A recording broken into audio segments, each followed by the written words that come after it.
ไปนี่ ตึกมุมตึกมุม ไป เงินให้ยัง ยังโอ้ยังไงไม่ยังกันนะเอาเก็บของแท้ตัวนี้แน่ โอ้น้ำหมักเป็นนี่น้ำหมักตาย น้ำหมึกตาย โอ้น้ำหมักตาย กำลังเดี๋ยวเลี้ยวเอาตัวนี้ก่อนจ้างแล้วหรอกตัวนั้นนะ เงินอะไรอ่ะ เงิน เงินบาลายบ่ เป็นคนขึ้น ขึ้นน้ำตัวเลย ฮะ เขาเลิกเลย เขาเลิกบ่ ผู้ คาบ่ ปวดเลยขึ้นเท่าไปจะเคย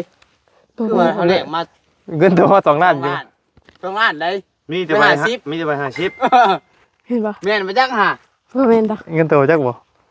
เอาของเขาอย่าง โอ้ยบางหนาโน้มียอด50ทอดล้าน2 ล้านละโอ้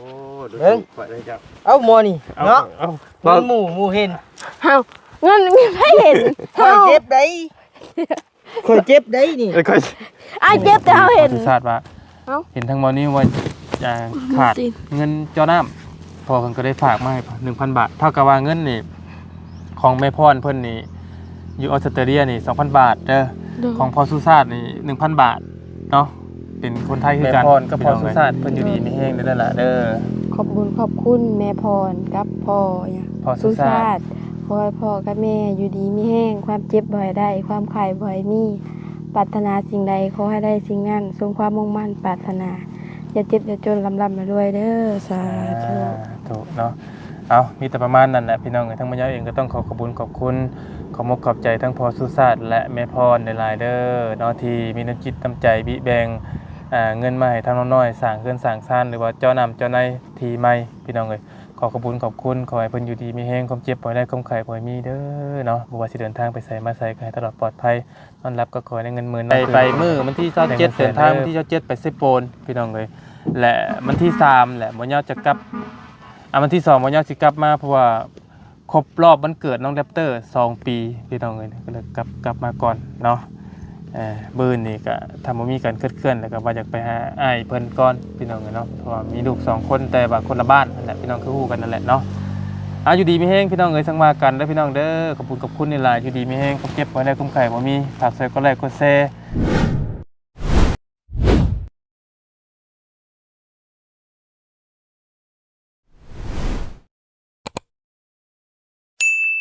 ไปหาพี่น้อง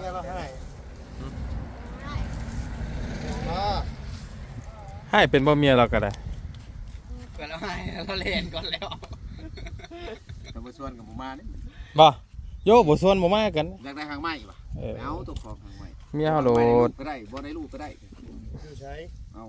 ตัวสิได้ลูกก็มีแหละ โตอยากได้โตแบบบ่อยากได้ลูก อยากได้แล้วเอาลูกมาเลี้ยงเลยแม่ไป ใช่เองบ่ใส่กาแฟเท็ดขึ้นน้ำใจเนี่ย พี่น้องเอ้ยทักทายกับสบายดีและสวัสดีเด้อพ่อแม่พี่น้องเนาะพอดีพี่น้องเอ้ยมาพ่อพอสร้างเพิ่นอยู่สบายดีสถานที่น้องน้อยเนาะพี่น้องเอ้ยนี่มาบัดนี้ปั๊บนารินน่ะยังไปเบิดที่เรียบร้อยแล้วพี่น้องเอ้ยเนาะพอดีบ่ไล่ขึ้นไปเอาหมักเป็นพี่น้องกินนี่ก็เลย เฮ้ยเก็บมากินนะแม่หน่อย เบิดแล้ว เบิดแล้ว เบิดจะคือ พอได้เอาพี่น้องเอ้ยทางบ่ได้พ่อแล้วแต่เฮิงแล้วทางพ่อสร้างก็ตอนนี้เฮ็ดเบี้ยหยังก็พอตอนนี้ ก่อห้องน้ ค่าห้องน้ำอูรุอีบ่ ำแม่น พอดีได้ ก่อชุมเรียบแล้วชีวิตพัวแล้วแหละ แล้วเพื่อนน้องอูรุอีแล้วก็สิไปใส่ต่อบัดนะ บ่สิกลับเมื่อใส่โครงหลังคา สิคิดของเจ้าของก่อนบ่ แม่นจะเอาขึ้นไว้พอมันวิดดินบนต้นอันนี้เงินในคำก็ซื้อแฟนใช้กันว่าเงินจุก พอดีแล้วจากเคลื่อนซ่านเจ้าแล้วสามารถต่อเคลื่อนซ่านน้อยๆต่อบัดนี้ คิดว่าคนที่ตกแห้งเนาะหวาน แต่บางเงินทันได้มาดอกเพื่อจะเฮ็ดแล้วก็สิเพิ่นก็สิบ่ซอยบ่นะ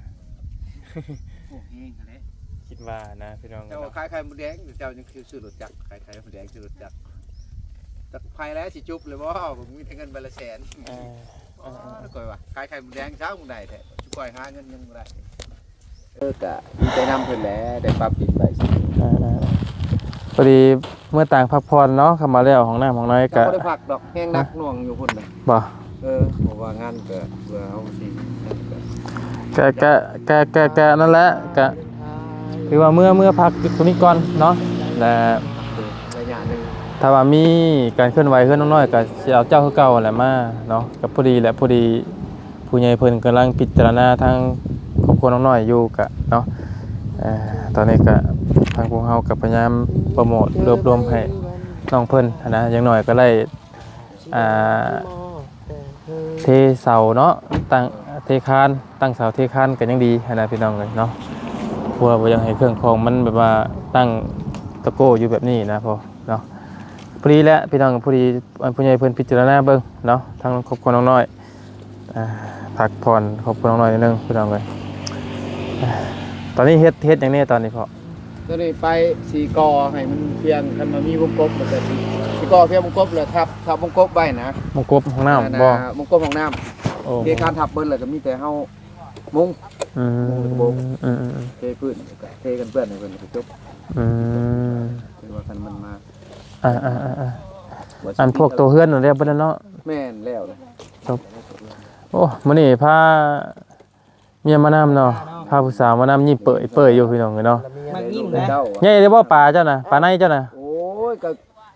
หัวข้างย่างก็ โอ้ยังบ่ น้ำจนบก ยังบ่ได้ลืมได้จะบอก เมื่อนะไปมื้อนี้ปะเมื่อเฮือนจะปะ เอามาเลยนี่สิเมื่อย เนาะเรามาเวียกงานเราชวนเราเมื่อยังไงนี่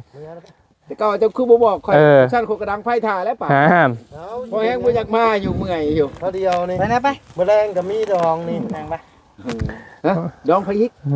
เอ้าสองงานผู้อยู่เฮือน โอ้ยให้ผู้ช่างเต้นละกว่านี่ก็เป็นก็ชกยังคอแหบอยู่ที่บ้านนาเรือพุ่น บ้านนาเรือพอคืน เอาเพิ่นหา มา มาก็แจ้งแล้วก็มาเลยข่อยก็ดิมาผู้ ลง นี้ หมึกยางเมื่อคืนนี่ก็งานหนึงมื้อนี้ก็งานหนึงเพื่อนเขาเท่ารังกันเด้เจ้าสิได้เมื่ออีกเพิ่นบ่ได้ฮอดบ่ เอาพี่น้องเลยเนาะ ตรงสิฮอด เป็นยังกะนั่นแหละให้เราเฮ็ดเวียกเฮ็ดงานเราก่อนเนาะพี่น้องเลย คักเนาะตัวนี้เนาะพอดี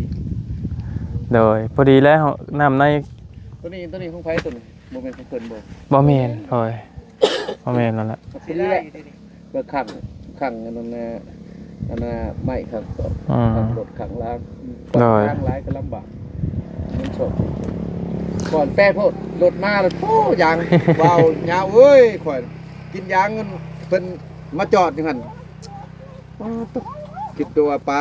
าทูคิดว่ามาเบิ่งไปจักน้ำยางย่อย ยาพาราบ่ บ่ตกลอกอ่ะเอาปลาในข่อยอัน อ๋อเอาอยู่ไส คือการเฮากับเฮือนเฮากับมันเป็นเฮือนหม่องรถพ่วงมาจอดนะพี่น้องเอ้ยเนาะก็อยากหาเงินให้เฮ็ดห้านให้เมียอยู่นี่พี่น้องเอ้ยเพราะได้เฮ็ดเมียหาผู้เฒ่าอยู่เพราะได้เพิ่นเวลารถอิหยังจอดมามันก็เพิ่นก็จอดบ่ได้นะเนาะยังบ่มีต้นทุนอยู่พี่น้องเอ้ยเนาะป้าพอป้ายันว่าเฮาก็บ่มีหยังให้เด้อมื้อนี้เด้อพี่น้อง เป็ เอ้ น ย หยังเขาเข้าใจหลายๆ ยันว่า ไปลงบางเวียกบางงาน ไปเฮ็ดเวียกเฮ็ดงานก่อนเนาะ โอเค ตอนเฮาเฮ็ดตอนค่ำๆมันก็บ่เมื่อยนะมื้อเช้ามาตื่นมาเฮาได้เฮ็ดแต่เช้า แม่นแล้วแม่น แดด ๆ มาเฮาก็เฮ็ดอยู่ คือเว้นที่นี่ก็มันบ่ได้เป็นตาเฮ็ดแล้วมันร้อนพี่น้องเอ้ยเนาะ โอ้เมื่อวานนี่คืออะไรขย่อยเลย จักหน่อยแฮงสิร้อนกว่านี้พี่น้องเอ้ย สิฮอดสงกรานต์ได้เลยเนาะโอเค เจอมันหนาวกว่านี้เฮ็ดบ่วานคืนนี่หาก็ฮ้อน2-3มื้อ โอเคโอเคพอโอเคขับใจไปโด เอาแม่เบิ่งพาเมียมาเบิ่งเบิ่ง โอ้ ไปเพิ่นน้อย โอเคเอาเปิดภาพบรรยากาศมาวันนี้บัดมือนั่นพอดีบ่ยาวกำลังขึ้นไปเนาะกำลังขึ้นไปอันเซโปนพี่น้องแต่ว่าวันนี้ก็กลับมาเป็นที่เรียบร้อยแล้วก็ FC เพิ่นก็คอมเมนต์เข้ามาหาหลายเพิ่นเนาะโอ้ยมื้อไหนเด้บ่ยาวสิมื้อบ่ซั่นกินฮอดน้องน้อยเด้บ่ซั่นเนาะพี่น้องเอ้ย น้อยวันนี้จมมืด ชมบ่ มีให้ยาวมันเงาคนว่า เหงา มีคนพากินข้าวกับบ่แซ่บนอนกับบ่รับ บ่ อันนี้เรื่องจริงได้ตามเบิ่ง เอ๊ะ ช่างเดน่าเอาได้ ฮะ ช่างเดน่า ทางหน้าเจ้าเมื่อเฮามาตัดไม้ผู้เดียวเฮา รับไปใช้ จักไปทางใด คือเห็นในคลิปลุงหน่วยคือว่าไปซ่อมโทรศัพท์บ่ แม่นแหละ ลุงหนวดไปพ่อจะบ่ไปพ่ออีก เป็นได้โทรศัพท์น่ะ โทรศัพท์มันตกลงกลาง ตอนนี้นะ ไม่แหล ตอนนี้สิตายแล้วบ่ สิจ่ายยัง ยังเท่าไรแล้วบ่มัน ได้แล้ว เพื่อน10เด้อบ่ เกือบรับแต่กลับมาได้บ่ รับแล้ว มันเท่าไหร่ เออ แปลงมา250,000 แล้วก็ถ่ายก้นมัน ใส่ก้นอีก ถ่ายยังก้นมัน เปลี่ยนเอ้า หู มัน หูเสียบมันบ่ เออ เปลี่ยนก็เปลี่ยนเลยถ่าย เออ เฮาหยอกเด้อหยอกเด้อเนาะเฮาหยอกน้อง คือว่าเปลี่ยนมาแล้วก็แต่คือเก่า แม่น ได้อีกแล้ว แต่อีกเลย มาในห้วยจักแลนจักหย่างย่างผี แต่ตั้งแต่มืออันเปลี่ยนผู้ใด บ่ โอ้ ตกลงพลานหิน บ่อืม จักแลนจักหย่างมา ย่านเด้เนาะ ไปผู้เดียว เอาพี่น้องเลยกะทางมายาเองกะไม่ฮอดเทือนซานแล้วก็คือตรงนี้มันเป็นนั่นบ่มันเป็นอีหยังก่อนอ่า เฮาไปนั่นเนาะเด็กไปถมมันเฮ้ย โดย ขุดไม้บัดนี้ยากติเพิ่นคำชื่อสิออกแล้วกี้แล้วก็เฮาบ่ต้องถมแล้วก็มันก็สิบ่โปนั่นเนาะอย่าละเลยจังป้ายไว้นี่แหละก่อนบ่ได้จัง ตัดลงอีกตัด ตัดกระทมเลยเห็นดิ ไฟมาคุม ไผคุ้มก็ได้ คุ้มแล้วง่ายกว่า ไผคุ้มก็ได้ แต่ว่าเพื่อนนี่ตั้งอยู่พุ่นเนาะแต่ว่าบ่มันได้อยู่เพราะว่าพอห้านเพิ่นก็มีแต่ว่าบ่ให้ มันล่มย่านนะ บ่ให้ทับซื่อๆบ่ให้ปูเพิ่นทับนี่ซื่อแต่นี่ได้อยู่มีแต่เฮาจู้ไผเอาหรือว่าบ่อยากจู้ก็แล้วแต่ว่าจู้ไผให้มันตายจู้ไผมันตายแล้วก็ดินกบเลย เพื่อนข่อยบุกทับ2-3ต้น แม่นบ่มันออกบ่ได้บ่ มันเอาออกมาได้ มันขมังติ ทำไม จำเป็นเด้เนาะไผอันตัดกุกเสือกนี่เนาะเจ้าบ่เห็นในคลิปเจ้าตัดผู้เดียวบ่มื้อนะ เด้อ เออ ลมผู้เดียวเลย อ่า บ่ไหวบัดนี้ตัดแล้วหรือว่าเมื่อนอนเฮือนหรือว่า ตันคักก็ได้นี่เนาะต้นไม้ต้นเดียวก็เป็นไข้ แม่น โอ้ใช้เรื่อยแท้ยังอยู่บ่เออ ตัดไม้คนเดียวก็เป็นไข่เฮ็ดไม่เสร็จโต๊ะนั่งนั่นเลย บ่ว่าจะเฮ็ดไม่เส้นแล้วพาเฮ็ดไม่แบบมันเบาเทคานเราก็ได้นะนี่นะ ได้อยู่หัก2 คน2 เมตร มันหักไผสิอยากพาไผพื้นไผก็บ่มีสิมาแงน นั่นแหละ ผ่าจักสีเนาะจักต้องเสียนลีได้ผ่านี่นะ ได้อยู่ทำไมสิเอาดีครับแต่ว่าก็คือว่านะพี่น้องกันเนาะเฮาบ่แต่งตัวไปสิมาเปื้อนมันอยู่ใจคน กระทาย ฮะ ทายเฮามี จะมีให้ทาย มี คนตัด จะมีเสื้อผ้าให้เปลี่ยนสิบ่คุณหมายเจ้า มี น้ำในเจ้าเคยอาบใช้บ่อาบไปน้ เฮายอมให้ จะยอมให้บ่ แม่น โยมมันจะใช้น้ำยัง ผู้เล่นยอมมันฝึกกะแก่มาพี่แล้ว จ้ายังแก่นะ รถไถเด้อที่ขับมา มีบ่ เอ็ม จัก เห็ดบ่ได้เลยจะว่า เออ มีว่าจักผ่า ยืมเอา ยืมมาให้ค่อยๆผ่าให้ เล่นเจ้าขับรถไทยมาติ บอกว่าไผครับก็ได้ ชื่อน้ำมันมาดินดำมา ได้ ทีมา ได้ โชว์ เออ ได้ โชว์ฮักไอ้เดือยน้ำเด้อ ขอเบอร์ฮักเองเลยดิ ได้ บ่ง่ายๆคือให้เจ้าลงทุน อ่า เจ้าลงทุนซื้อให้เราปาดให้ก็ได้ ปาดให้ ได้บ่ ค่อยผ่าให้ได้ ได้ได้ เราพาให้ได้ มือได้แหละสิให้เราเห็น จักมือได้เลย ทำไมแถวนี้เอาลงรถดิ โอ้บริยาน ระยะได้เนี่ยมันจักกันมานะ เฮ้ย จักใหญ่ๆเนี่ยนี่โอ้ ประหยั ย ดงบไปอีกจักโครงหลังคาแล้วนี่เนาะ แม่น โอ้ได้ โอ้ แล้ แล้ว วอันครบเบิดข่อยก็บ่ไหวกันแล้วข่อยคิดแมตละ50 เอาแล้วแหละจักกระจ้างไปในตัวเจ้าแล้วแหละ อ่า เออสมมุตินี่ผู้ใหญ่จ้างเจ้านี่เจ้าสิเฮ็ดบ่ ได้คลิปพ่อ สมมุตินี่นะ เพราะมันข่อยตัดมันก็ผ่าพอได้แต่แก้ไขหั่นนะแบบว่ามัน บ่งามบ่ บ่งาม เออเพื่อนนี่สิตั้งอยู่พี่เนาะ โดย ตั้งอยู่พุ่นแหละ โอ้แถวนี้ก็เป็นหน้าบ้านแท้แถว โดย แนวมันแหละและตั้งอยู่ช่วงนี้คือเฮือนครัวน่ะยื่นไปพุ่นบ่เฮือนครัวน่ะตั้งยื่นไปพุ่นทางนู้นสมมุติว่าเฮือนครัวเนาะ โดย ตัวนี้เฮ็ดเป็นหน้าบ้านก็ออกมาพี่น้องกันเนาะจักโมงเพิ่นปรับดินแล้วมื้อนั้นน่ะ มาหนอง3 โมง 3 โมง ประมาณนี้แหละ อืม 3 หรือ 4 เดี๋ยวฝนตกลงมานี่ก็แน่นแล้วพี่น้องกันเนาะ เชื่อ อยากไล่ขี้ดินแบบซี่อยู่บ่ยาวเนี่ยมันจากเมื่อถมหน้าเฮือนน่ะนะเพราะว่าตอน บ่ติดมือติดตีนนี่ แม่นมันเป็นดินทรายยามฝนก็สบายยามแดงก็ บ่ จ้ะ เมื่อวานนี่ฝนตกบ่ ให้ว่าสิถาม บ่ อยู่ แห้งน้อยเดียวนึงเลย อยู่ซิโนคือว่าตกกับตรงนี้ กิโลเนาะ บ่ได้แห้ง แล้วมันเป็นดินดานอันดินดากกันนะพี่น้องอยู่กันนะตกมาว่านี่ยังขี้งออยู่น้ำฝนจะคิดได้นี่ ได้ ปลูกหญ้าเด้ ต้องชื่อหินกาวมาห้อย ฮะ ชื่อหินกาวเอามาห้อย กินดินเฮบ่เว้ย กาวตัวขาวๆเลย ดินนั้นว่าเพิ่นระเบิดภูเขาบ่จักมันดังรถนึงเท่าไหร่บ่เว้ยไผจักบ่ แพงอยู่นะ ล้านปลายบ่ กลัวเขา กลัวเด้อน้องเอ้ยจำได้ว่าโหยคักอยู่ แม่มันเป็นหินกาวแล้วมันสิติดเลย มันสิจับกัน จับกัน จับ เข่านะพ่อ แม่นโอ้ยถ้าใจก็จะได้ปูนกับปูนโตนนึงก็เลยเฮ็ด เทเลยดิ เททางเป็นร่อง บ่เขาเอาหินกาวก็ได้วะเนี่ย เป็นคอนกรีตเด้อติ ๆแม่นเฮ็ด อาหินกาวลงก่อนเลยครับปูนยาย อย่าว่าเอาพุ่นนะเอาเฉพาะหินก่อนไล่หิน เอาดินใช่นี่เห็นไหม เอาดินทรายนี่ไปให้รอดก่อนนั่นนะบ่ถ้ามีข่อยเอาแท้นี่พอได้ใส่จัก2รถนี่ก็โอเคจ้ะได้มันป้อมติดต้องติดแน่ดิพี่น้องเอ้ย ดิดยาก กินนะ ฮะกินยังเฮ้ย ทักก็ดีนะมึง กินได้ ไม่กิน หน่อยกินบ่ บ่กินยัง เฮ็ดใช่ๆนี่ เอ้ยดมมึงดูสืดก่อนไงสำเสียงเหมียงเลยนี่กันเนาะเอ้ยดมก็ดม ใช่เช่น เพลงเนาะ โอ้ แล้วว่าจากตัดยังน่ะแล้วว่าจากตัดอันนั้นกกเป็นออกติปะ เก็บไปจัง คือตัดมันออกให้ยังเอาหับเด้อน้องเด้อ นับได้อยู่ขันโยนนี่ เอาบ่อย่าเฮ็ดนะ ตัวยันช่องเจ้าเดือง อย่าบ่ขอยยันมือเจ้าแดงขอยยอมก็ได้ท้องข่อยนะ มา ยังไง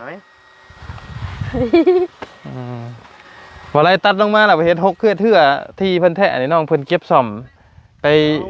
หมู่ว่าให้หานลงเนาะ ตัดซ่อมไปดาบไป ชอบแม่ โดย ที่ห้านแล้วติ มันมองมัน หมู่ว่าอยากเนาะเอาขึ้นหานลงมา พุ่นน้อยเอาไปพูดึงไปตัดไปพู โดย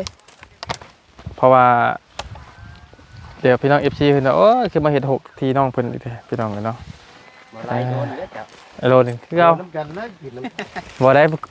ผู้ขึ้นผู้ได้นัก หมู่ของหมู่บอกให้หานเนาะหมู่บอกเขาก็บ่หาน พุ่นแล้วเนาะสิเป็นแหน่น้อยดิ ก็แมง บ่ก็ได้ชินแม่งก็ได้เนาะเพราะว่าเดี๋ยวมันแห้งแล้วเฮาก็สั่งค่อยจูดแล้วมันแห้งจะมาเฮ็ดพื้นก็ได้ในมือจังนะถ้าว่าจะตัดไว้ดีนะโอ้อยู่เขตเทปโปนเห็นว่าเพิ่นว่าเพิ่นเอาอันไม่ยางโบง รับจ้างขูดเอาอีกแล้ว แม่นเพราะว่าเฮาจะเลยพื้นมันเด้จักเพิ่นเอาไปเฮ็ดหยังบ่เปลือกมัน น้อยนี่6นี่ เราได้ ก่อนตัวมาไว้พื้นนี่งานนี้ออกไปดูออกไปที่นอก ชีนก็นะชีน ได้ ที่ เอามาจอดรถจะจอดลา ชิ้นที่ละอันบ่ เออ คนนี้ก็ให้บอก 14 กุมภาพันธ์มาเลนไทน์ ของขวัญจากใจฉันมอบให้เธอ นั่นกุหลาบแดง ตัดแม่ยิ้มเปื่อยๆอยู่นี่ ยันเข้าป่าเด้ ดาวเสือแดง โอ้งามกระถุนได้คือกี่ เนาะได้แล้วนี่ เอาขมังเลยข่อยบ่ได้เคยหางามกระถุนได้งามคือหมู่เด้ คอยเฮ็ดบ่เป็นช่ำ บ่ได้เป็นแล้วข่อยนะหมู่น่ะคือว่าเฮ็ดของต้องอยู่เฮียงไง ก็เจ้าขูดเด้ เจ้าขูด แต่ว่าพ่อเขาไปเฮ็ดงามน่ะ บ่ ไม่เนี่ยนี่แล้วเฮ็ดขูดเฮ็ดเป็นแบบคืองามกระทุนแบบเขาเจาะออกก็ได้นะ บ่ แม่น น้องใหม่ถึงมือเลยกับแก่แล้วบ่มันเป็นแก่ แล้วเรา ยาใหญ่ เนี่ยว่าถ้าได้ง่ายเว้ย ใหม่ตะมือเย็บอีก น้อยแต่ซื้อบ่ อู้สิพูนขึ้นเด้อบ่ยาวเด้อ ฮะ ขึ้นแล้วนี่ โอ้ผมข่อยบ่ฮักครับกินนี่เฮงนัก ไร กว่านี้ ยังแวบอยู่บ่ไร โอ้ขึ้นไปใช้โปนกินนี่จนเอื้อยอารมณ์ดีว่าโอ้หมอย่าไปเฮ็ดจังมันคือตุ้ยแท้พ่อ ตุ้ยอยู่ เมียเลี้ยงดีป่ะ เมียหอมแก้มดุ แม่นใช่ดิ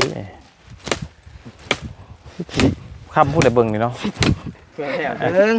อันงานนั่นนะ เบิ่ง มันยากเด้ ไอ้ซอยดูซอย มาจะไป ซอยดูผู้บ่าวน่ะ พันให้มา แก่ไปนอกได้บ่น้อย จักงุ้ง จักโมงเมื่อคืนนี่ นี่ออกไปนี่ จักโมง ออกไป เงินให้ยัง ยังเหรอโอ้ เย้ ยังไงไม่ยังกันนะเอาเก็บของแท้ตัวนี้ แน่ โอ้น้ำหมักเป็น น้ำมักตาย น้ำหมักตาย โอ้ วะ น้ำหมักตาย กำลัง มักตาย เดี๋ยวเลี้ยวเอาตัวนี้ก่อนจ้างแล้วหรอกตัวนั้นนะ เงินละเอียด เงิน เงินบาลายบ่ โอ้อ่านเป็นคนขึ้น ขึ้นน้ำตัวเลย ฮะ เขาเลิกเลย เขาเลิกบ่ ผู้ คาบ่ ปวดเลย ขึ้นเฮาบ่จักเคยคือว่าเฮาแลกมา เงินตัว2 ล้านอยู่ 2 ล้านได้ มีแต่ใบ ไปหาซิป มีแต่ใบหาชิป เห็นบ่ แม่นบ่จักหา บ่แม่นดอก เงินตัวจักบ่ จังหวะ เอาของเฮาอย่า โอ้ยเบิ่งหน้ามันมียอดหาสิเอาทอดล้าน2 ล้านละ โอ้ดูถูกกว่าเลยจ้ะ เอ้าหมอนี่เนาะ เอา เงินหมู่เห็น เฮาเงินให้เห็น ข่อยเจ็บได้ข่อยเจ็บได้นี่ เอ้ยค่อย อ้ายเจ็บแต่เฮาเห็นเอ้าอ้ายเจ็บแต่เฮาเห็น แบ่งกันบ่ได้บ่ อีกกัน คนละ5แสน แบ่งยังเงินไผแหละ พอบ่พอ เงินไผอู้แล้วเว้า เอา อดีบ่น้ำจิตน้ำใจให้เจ็บเถอะ จักว่าอันเงินไอ้รถรุดไปจักเจ้าอันเอาให้เราครบอยู่บ่มื้อน่ะ ครบ เราบ่ได้มานำหาเงินบ่ บ่ แล้ว 2 ล้านพอดีเลยจิ เอาไปเอาน้ำออกก่อนพี่น้องเอ้ย เอาน้ำมาก่อน มันรับเสื่องไหมบ่ เราเมาแดด เราเมาแดด นั่นไง มีวะ ไปพี่เบิ่ง มอด อ่ะเบิ่งตั้งก่อนก็ได้น้องละโอ้พี่น้องเอ้ยมันบ่มีหม่องนั่งเนาะต้องหาหยังมานั่งพี่น้องเอ้ยบ่เป็นหยังนั่งนี่แหละนั่งธรรมชาติเฮาบ้านเมืองเฮา แม่น่ะ บ่เป็นหยังมาหาคำเพลงใช่เนาะเอาทางไหน นี่เลย ไงวะ ที่นั่งบ่ นั่ง เฮาว่าอ้ายน่ะสิเอามาให้ อย่าล็อกมา ขี้งัวขี้งัว อย่าไปให้เจ้า เด้อ เป็นหยังเงินระบาวนี่แหละนี่นะพี่น้องเอ้ยเฮ็ดตื่นเต้นนิดนึงเนาะ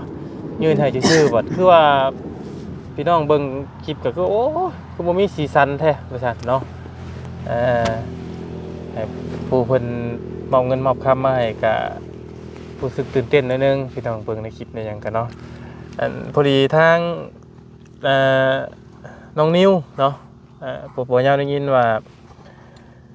หาเงินจอน้ำพี่น้องเอ้ยเนาะหาเงินจอน้ำแต่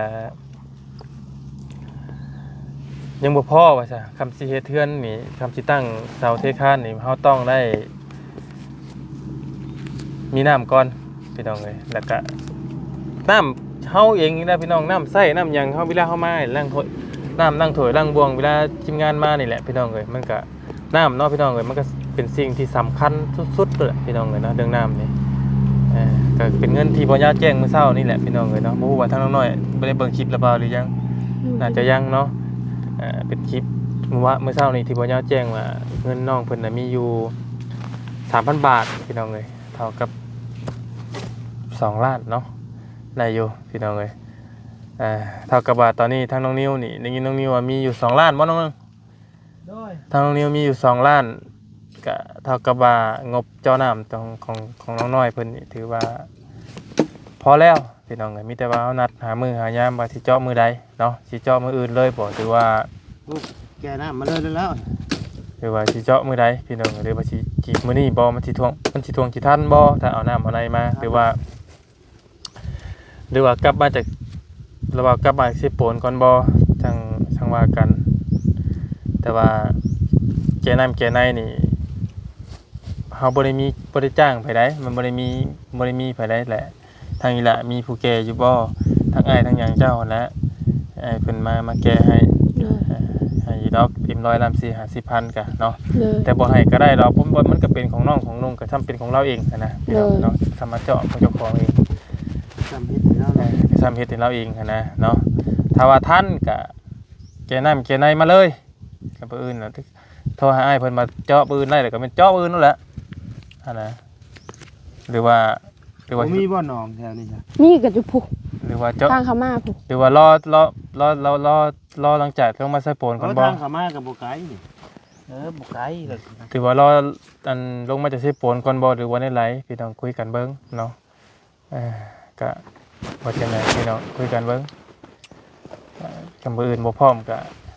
กะยาคำว่าพร้อมคำว่าบ่ได้ปืนก็แม่นลงมาบัดรอบหน้านะพี่น้องเนาะ โดย ได้รอกหนองใกล้ เพื่อสิตักว่า ๆให้มันบ่ได้ยากปานนั้น จักดูดแล้วก็มีอยู่ จากดูดบัดของกับเจ้า